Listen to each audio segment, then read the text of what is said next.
నాకు ఇవాళ ఇక్కడ చూస్తుంటే ఒక్కొక్కరు చూస్తుంటే వీర శివాజీ కనబడుతుంది. నాకు ఇక్కడ నా సోదరి మనులలో నిలబడితే ఝాన్సీ లక్ష్మీబాయి కనబడుతుంది.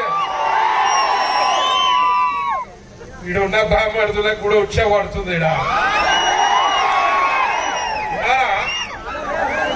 ఉన్నారా? అప్పుడెప్పుడు ఓ పాస్టర్ గారు వచ్చి నా దగ్గరికి, దొంగ పాస్టర్ గారు చూసురు కాదు, దొంగ పాస్టర్ ఎట్లుంటారు, కింద పడిపోతారు, మంచిగా అవుతారు. టచ్ అంటే గుడ్డామే కళ్ళు తెరిచి నడుస్తుంది.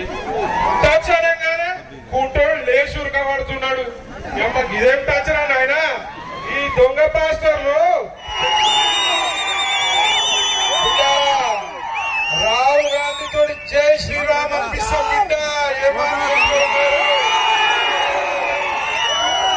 నదులన్నీ కలిసి ఎడవై కలుస్తాయి, సముద్రంలో కలుస్తాయి. సముద్రం అంటేనే హిందుత్వం రా, ఎదవల్లారా. ప్రసక్తే లేదు. ఇవాళ సనాతన బోర్డు కూడా అవసరం.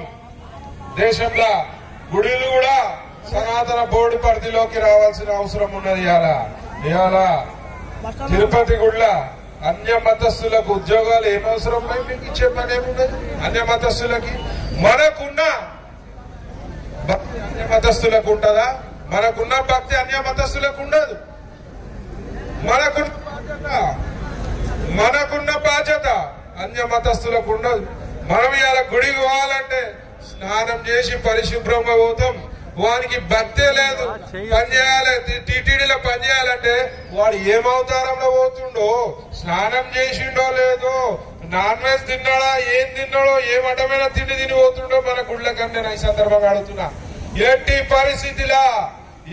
పరిస్థితిలా టీటీడీ కాదు, ఏ దేవాలయాల బోర్డులలో కూడా అన్య మతస్థుడు ఉండడానికి వీల్లేదు.